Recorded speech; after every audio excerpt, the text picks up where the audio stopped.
Cie, dua, tiga. Dan sana sadanya, jangan lupa sebelum tonton video ko, tekan tombol subscribe dan aktifkan lonceng notifikasi supaya dan sana bisa menonton video-video terbaru dari kami. Komen serta share ke kawan-kawan ya. Halo penonton channel Kabar Rantau dimanapun kalian berada. Selamat datang kembali di video channel Kabar Rantau. Sumatera Barat adalah sebuah provinsi di Indonesia yang terletak di Pulau Sumatera dengan ibu kota Padang. Provinsi Sumatera Barat ini terletak sepanjang pesisir barat Sumatera bagian tengah, dataran tinggi Bukit Barisan di sebelah timur, dan sejumlah pulau di lepas pantainya seperti Kepulauan Mentawai. Penduduk Sumatera Barat sebagian besar berasal dari etnis Minangkabau. Kota ini juga terkenal akan masakannya. Selain menjadi selera sebagian besar masyarakat Indonesia, masakan Padang ini juga populer sampai mancanegara. Restoran Padang banyak terdapat di seluruh kota besar di Indonesia. Sumatera Barat terkenal sebagai salah satu destinasi wisata di Indonesia yang terletak di pesisir barat laut Pulau Sumatera. Wilayah ini dikaruniai keindahan panorama alam, keunikan adat istiadat, ragam kuliner, kesenian, dan situs bersejarah. Kali ini kita akan membahas tentang menghidupkan kembali tradisi Bakumpua Basamu Bako saat mudik Idul Fitri. Yuk ditonton videonya sampai selesai, dan sebelum itu jangan lupa untuk subscribe, like, komen, dan aktifkan notifikasi agar Dunsana tidak ketinggalan dengan video-video terbaru kami.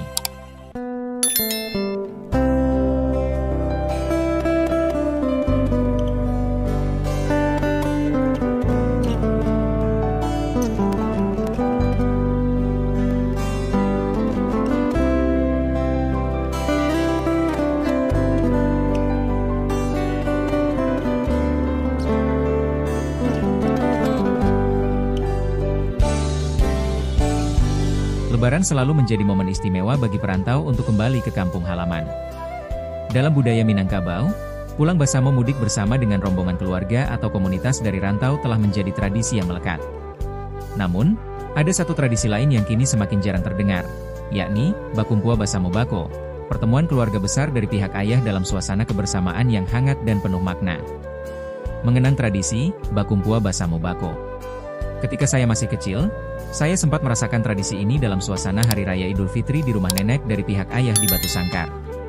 Keluarga besar berkumpul di rumah gadang, saling bersilaturahmi, dan menikmati hidangan khas Minang yang menggugah selera asam padeh daging, randang baluik, gulai anyang, dan itiak lado mudo.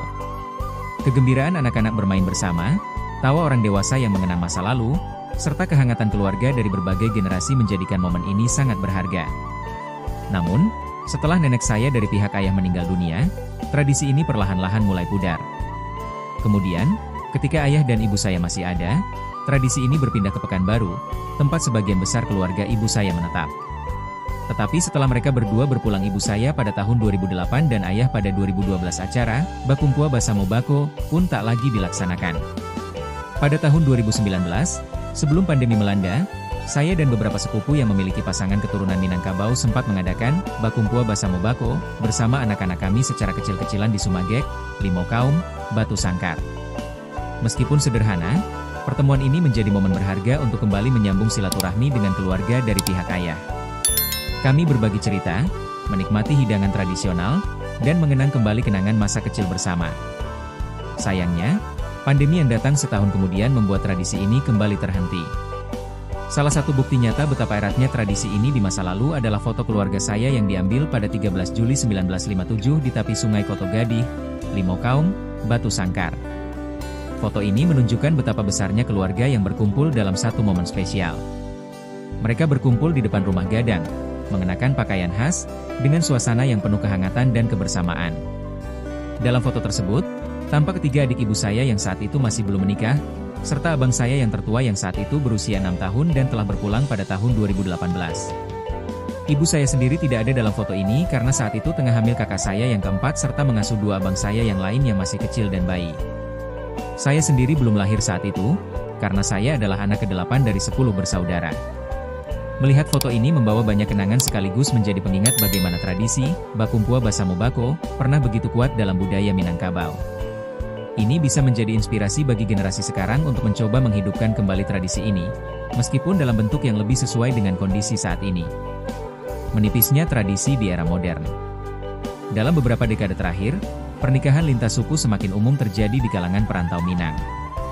Banyak orang Minang menikah dengan pasangan dari suku lain, sehingga hubungan kekerabatan dengan keluarga pihak ayah tidak seerat dahulu.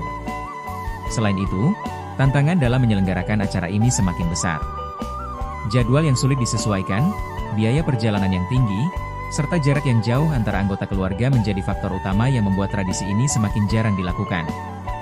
Kini, banyak anak keturunan Minang yang tumbuh tanpa mengenal atau mengalami langsung tradisi Bakumpua Basamo Bako. Jikapun ada yang melakukan pulang basamo, biasanya hanya terbatas pada keluarga inti tanpa pertemuan dengan keluarga besar dari pihak ayah. Momen Lebaran yang dulu menjadi ajang berkumpul kini lebih banyak dihabiskan dalam lingkup yang lebih kecil. Upaya menghidupkan kembali tradisi. Meski semakin jarang, masih ada keluarga yang berusaha mempertahankan tradisi Bakumpua Basamo Bako. Mereka menyadari pentingnya menjaga hubungan dengan keluarga pihak ayah dan mempertahankan warisan budaya Minangkabau. Dalam konteks pulang basamo pada Idul Fitri, ada beberapa langkah yang bisa dilakukan untuk menghidupkan kembali tradisi ini. 1. Memperkenalkan tradisi kepada generasi muda. Banyak anggota keluarga dari generasi sekarang yang tidak tahu apa itu Bakumpua Basamo Bako. Dalam pertemuan keluarga, dapat diadakan sesi khusus untuk mengenalkan kembali tradisi ini, menjelaskan maknanya, dan menekankan pentingnya menjaga silaturahmi dengan keluarga dari pihak ayah. 2. Mengadakan pertemuan virtual sebelum Lebaran. Dengan adanya teknologi, keluarga dapat mengadakan pertemuan virtual untuk membahas rencana berkumpul saat Lebaran.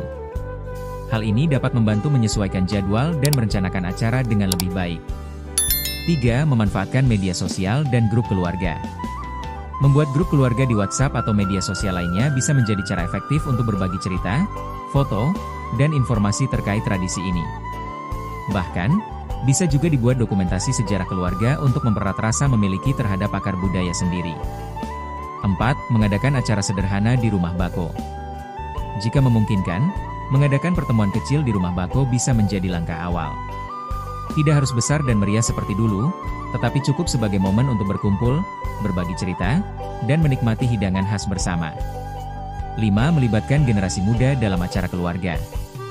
Anak-anak dan remaja dapat dilibatkan dalam berbagai aktivitas, seperti menyusun sejarah keluarga, membuat dokumentasi video, atau menulis kisah tentang Bakumpua Basamo Bako yang bisa mereka bagikan di media sosial atau dalam acara keluarga. Menjaga warisan budaya keluarga. Tradisi Bakumpua Basamo Bako adalah salah satu warisan budaya yang memperkuat hubungan kekeluargaan dalam sistem kekerabatan Minangkabau yang unik. Meskipun tantangan zaman modern membuatnya semakin jarang dilakukan, bukan berarti tradisi ini harus hilang begitu saja. Dengan sedikit usaha dan kemauan untuk mempertahankan silaturahmi, kita masih bisa menghidupkannya kembali, meskipun dalam bentuk yang lebih sederhana dan sesuai dengan kondisi saat ini. Sebagaimana pepatah Minang mengatakan, patah tumbuh, hilang berganti. Meskipun zaman berubah, esensi dari sebuah tradisi tetap bisa diwariskan dengan cara yang baru dan relevan. Mudik Lebaran bukan hanya tentang kembali ke kampung halaman, tetapi juga tentang menyambung kembali tali persaudaraan yang mungkin telah lama renggang. Upaya-upaya tersebut dapat membantu menjaga dan memperkuat tradisi Bakumpua Basamo Bako, meskipun kawin campur telah banyak terjadi. Dengan cara ini, tradisi ini dapat tetap dijaga dan dilaksanakan, serta memperkuat hubungan antara keluarga dari pihak ayah dan pihak ibu. Walaupun tradisi Bakumpua Basamo Bako telah jarang terjadi pada kegiatan pulang basamo masyarakat Minang pada Lebaran Idul Fitri, ternyata masih ada harapan untuk menghidupkannya kembali.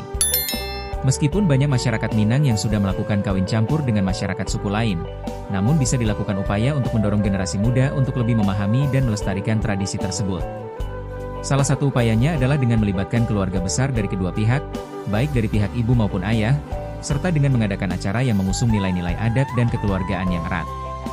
Dengan demikian, tradisi Bakumpua Basamo Bako dapat diwujudkan kembali sebagai salah satu bentuk upaya melestarikan budaya dan warisan nenek moyang kita.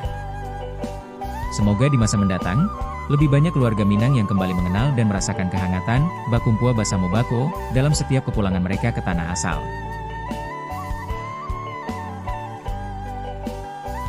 Sekian mungkin sedikit cerita tentang menghidupkan kembali tradisi Bakumpua Basamo Bako saat mudik Idul Fitri. Semoga bisa menambah pengalaman dan ilmu teman-teman. Sampai bertemu lagi di video-video kami selanjutnya.